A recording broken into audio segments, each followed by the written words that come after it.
ଆଜି ଆମେ ଜାଣିବା ମୌର୍ଯ୍ୟ ସାମ୍ରାଜ୍ୟ ବିଷୟରେ। ଆପଣ ଜାଣନ୍ତି କି ଭାରତର ପ୍ରଥମ ବିଶାଳ ସାମ୍ରାଜ୍ୟର କାହାଣୀ କ'ଣ? ଗୋଟେ ଏମିତି ସାମ୍ରାଜ୍ୟ ଯାହା ପ୍ରଥମ ଥର ପାଇଁ ଆମର ପ୍ରାୟ ସମ୍ପୂର୍ଣ୍ଣ ଦେଶକୁ ଗୋଟେ ସୂତରେ ବାନ୍ଧି ଦେଇଥିଲା। ତ ଚାଲନ୍ତୁ ସେଇ ମଜେଦାର ଇତିହାସ ଭିତରକୁ ଯିବା ଆଉ ଜାଣିବା ସେଇ କାହାଣୀ। ଆଜି ଆମେ ଏହି ଟପିକକୁ 5ଟି ଭାଗରେ ବୁଝିବା। ପ୍ରଥମେ ଜାଣିବା କେମିତି ଏହାର ଆରମ୍ଭ ହେଲା, ତାପରେ ଆସିବେ ସମ୍ରାଟ ଅଶୋକ, ତାପରେ ଜାଣିବା କେମିତି ଏହାର ପତନ ହେଲା, କିଛି ଇମ୍ପୋର୍ଟାଣ୍ଟ ଫ୍ୟାକ୍ଟସ୍ ଉପରେ ନଜର ପକାଇବା ଓ ଶେଷରେ ପରୀକ୍ଷାରେ ଆସୁଥିବା କିଛି ପ୍ରଶ୍ନ ବି ଦେଖିବା। ତ ଚାଲନ୍ତୁ ଆରମ୍ଭ କରିବା ପ୍ରଥମ ଭାଗରୁ, ମୌର୍ଯ୍ୟ ସାମ୍ରାଜ୍ୟର ଆରମ୍ଭ। ଏକ ଅସାଧାରଣ କାହାଣୀ। କେମିତି ଜଣେ ଶିକ୍ଷକ ଆଉ ତାଙ୍କର ଶିଷ୍ୟ ମିଶିକି ଗୋଟେ ଏତେ ବଡ଼ ସାମ୍ରାଜ୍ୟର ମୂଳଦୁଆ ପକାଇଥିଲେ। ଦେଖନ୍ତୁ, ମୌର୍ଯ୍ୟ ବଂଶର ସ୍ଥାପନା କରିଥିଲେ ଚନ୍ଦ୍ରଗୁପ୍ତ ମୌର୍ଯ୍ୟ। ତାଙ୍କ ପରେ ଆସିଲେ ତାଙ୍କ ପୁଅ ବିନ୍ଦୁସାର ଆଉ ତାପରେ ଆସିଲେ ମହାନ ସମ୍ରାଟ ଅଶୋକ। ଏହି ବଂଶର ସବୁଠୁ ଶେଷ ରାଜା ଥିଲେ ବୃହଦ୍ରଥ। ଏଇ ଯୋଉ କ୍ରମ ଅଛି, ଏହାକୁ ମନେ ରଖିବା ବହୁତ ଜରୁରୀ। ତ ଏହି ବିଶାଳ ସାମ୍ରାଜ୍ୟ ଏମିତି ହିଁ ହେଇଯାଇଥିଲା କି? ନା, ଏହାର ମୂଳଦୁଆର ପଛରେ ଥିଲା ଗୋଟେ ଯୋଡ଼ିର ହାତ, ଗୋଟେ ପାୱାର କପଲ କହିଲେ ଚଳେ। ଗୋଟେ ପଟେ ଥିଲେ ଚନ୍ଦ୍ରଗୁପ୍ତ ମୌର୍ଯ୍ୟ, ତାଙ୍କ ଭିତରେ ରାଜା ହେବା ପାଇଁ ଗୋଟେ ଜିଦ୍ ଥିଲା। ଆଉ ଅନ୍ୟପଟେ ଥିଲେ ତାଙ୍କର ଗୁରୁ ଚାଣକ୍ୟ। ତାଙ୍କ ବୁଦ୍ଧିର ତ ଜବାବ ନଥିଲା। ଚାଣକ୍ୟଙ୍କ ଦିମାଗ ଆଉ ଚନ୍ଦ୍ରଗୁପ୍ତଙ୍କ ସାହସ, ଏହି ଦୁଇ ମିଶିଗଲା ପରେ ନନ୍ଦବଂଶର ପତନ ତ ନିଶ୍ଚିତ ଥିଲା। ଆଉ ଏମିତି ହିଁ ସ୍ଥାପନା ହେଲା ମୌର୍ଯ୍ୟ ସାମ୍ରାଜ୍ୟର। ଚାଣକ୍ୟ କେବଳ ଗୋଟେ ଗୁରୁ ନଥିଲେ, ସେ ଗୋଟେ ଲେଖକ ବି ଥିଲେ। ତାଙ୍କ ଦ୍ୱାରା ଲେଖାଯାଇଥିବା ଅର୍ଥଶାସ୍ତ୍ର ବହିଟା କେବଳ ଗୋଟେ ବହି ନୁହେଁ, ଏହା ଗୋଟେ ଗାଇଡ୍ ଥିଲା କେମିତି ଗୋଟେ ଦେଶକୁ ଠିକ୍ସେ ଚଲେଇବା। ଅର୍ଥନୀତି, କୂଟନୀତି, ସୈନ୍ୟଚାଳନା ସବୁକିଛି ବିଷୟରେ ଏଥିରେ ଲେଖାଯାଇଛି। ଆଉ ସବୁଠୁ ଆଶ୍ଚର୍ଯ୍ୟ କଥା ହେଉଛି, ହଜାର ହଜାର ବର୍ଷ ପରେ ବି ଆଜି ବି ତାଙ୍କର ସେହି ନୀତିଗୁଡ଼ାକୁ ବହୁତ ଗୁରୁତ୍ୱ ଦିଆଯାଏ। ଏହି ସମୟରେ ଗ୍ରୀକ୍ ସେନାପତି ସେଲ୍ୟୁକସ୍ ନିକେଟରଙ୍କ ଗୋଟେ ଦୂତା ଚନ୍ଦ୍ରଗୁପ୍ତଙ୍କ ଦରବାରକୁ ଆସିଥିଲେ। ତାଙ୍କ ନାଁ ଥିଲା ମେଗାସ୍ଥେନିସ୍। ମେଗାସ୍ଥେନିସ୍ ଭାରତରେ ରହି ଏଠିକା ଲୋକଙ୍କୁ ଦେଖି, ଏଠି ବ୍ୟବସ୍ଥାକୁ ବୁଝି ଗୋଟେ ବହି ଲେଖିଥିଲେ, ଯାହାର ନାଁ ହେଉଛି ଇଣ୍ଡିକା। ଆଚ୍ଛା, ଏହି ବହିରୁ ହିଁ ଆମକୁ ସେହି ସମୟର ଭାରତ ବିଷୟରେ ବହୁତ କିଛି ଜାଣିବାକୁ ମିଳେ।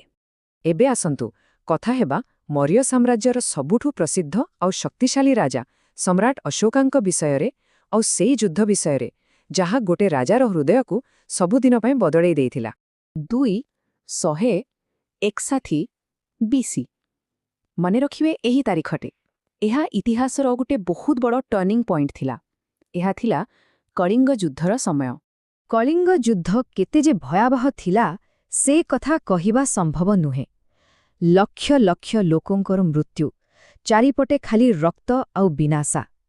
ଏହି ଦୃଶ୍ୟ ଦେଖି ସମ୍ରାଟ ଅଶୋକଙ୍କ ହୃଦୟ ପୁରା ତରଳିଗଲା। ସେଇ ଗୋଟେ ଘଟଣା ତାଙ୍କ ଜୀବନର ଗଢ଼ିକୁ ହିଁ ବଦଳେଇ ଦେଲା। ଅଶୋକଙ୍କର ଏହି ପରିବର୍ତ୍ତନ ଗୋଟେ ଅଦ୍ଭୁତ କାହାଣୀ ପରି ଲାଗେ।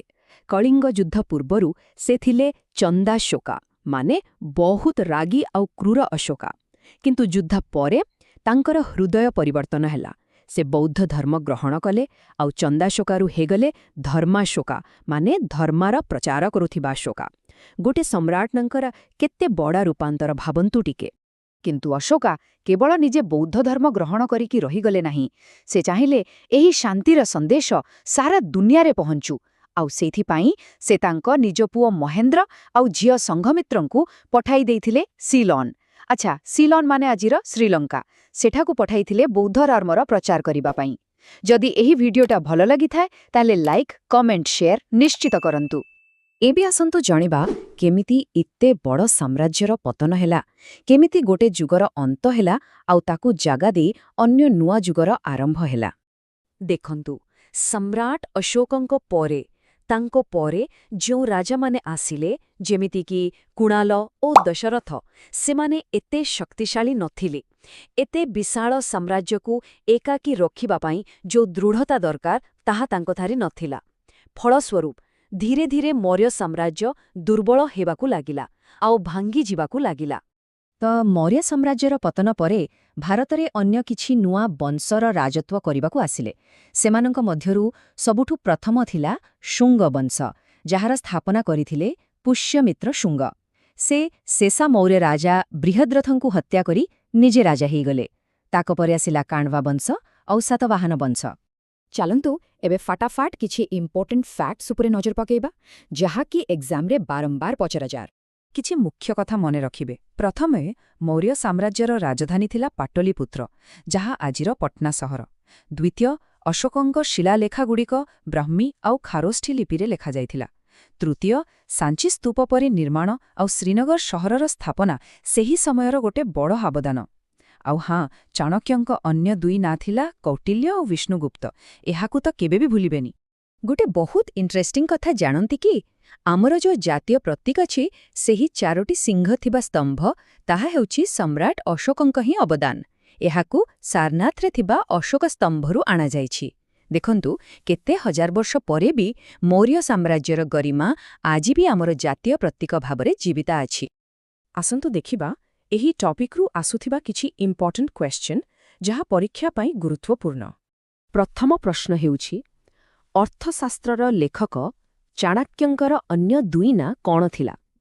ଏହି ପ୍ରଶ୍ନଟା OSSC ଆଉ CT ଏକ୍ଜାମ୍ରେ ବହୁତ ଥର ଆସିଛି। ଆଉ ଏହାର ଠିକ୍ ଉତ୍ତର ହେଉଛି କୌଟିଲ୍ୟ ଆଉ ବିଷ୍ଣୁଗୁପ୍ତ। ଏହାକୁ ନିଶ୍ଚିତ ଭାବରେ ମନେ ରଖିବେ। ଏବେ ଆସିଲା ଦ୍ୱିତୀୟ ପ୍ରଶ୍ନ। ଶେଷ ମୌର୍ୟ ରାଜା ବୃହଦ୍ରଥଙ୍କୁ ହତ୍ୟା କରି ଶୁଙ୍ଗ ବଂଶର ସ୍ଥାପନା କିଏ କରିଥିଲେ? SSC CGL ଆଉ OSSC ପରି ପରୀକ୍ଷା ପାଇଁ ଏହା ବହୁତ ଗୁରୁତ୍ୱପୂର୍ଣ୍ଣ। ଆଉ ଏହାର ଉତ୍ତର ହେଉଛି ପୁଷ୍ପମିତ୍ର ଶୁଙ୍ଗ। ମାନେ ଅଛି ନା, ସେ ବୃହଦ୍ରଥଙ୍କର ସେନାପତି ଥିଲେ ଆଉ ପରେ ତାଙ୍କୁ ହତ୍ୟା କରି ନିଜେ ରାଜା ହେଇଗଲେ। ଶେଷରେ ଆପଣଙ୍କ ପାଇଁ ଗୋଟେ ପ୍ରଶ୍ନ ଛାଡ଼ି ଯାଉଛି। ଭାବନ୍ତୁ ଟିକେ, କେଉଁ ମୌର୍ୟ ସମ୍ରାଟଙ୍କର ଶାନ୍ତି ଆଉ ଅହିଂସାର ନୀତି ଆଜିର ଏହି ଦୁନିଆରେ ସବୁଠୁ ଅଧିକ ଜରୁରୀ? ଏମିତି ଇନଫର୍ମେସନ୍ ଭିଡିଓ ଦେଖିବା ପାଇଁ ଆଜି ହିଁ ମୋତେ ସବସ୍କ୍ରାଇବ୍ ବା ଫଲୋ କରନ୍ତୁ, ଯାହାଦ୍ୱାରା ଆପଣଙ୍କର କାହିଁଅସି ଟପିକ୍ ମିସ୍ ନହେବ। ଭିଡିଓ ଭଲ ଲାଗିଲେ ଲାଇକ୍ କରନ୍ତୁ, କମେଣ୍ଟରେ କହନ୍ତୁ ଆଉ ସେୟାର କରନ୍ତୁ। ଦେଖା ହେବା ଆଉ ଗୋଟେ ନ୍ୟୁ ଭିଡିଓରେ। ଆଜି ପାଇଁ ଏତିକି।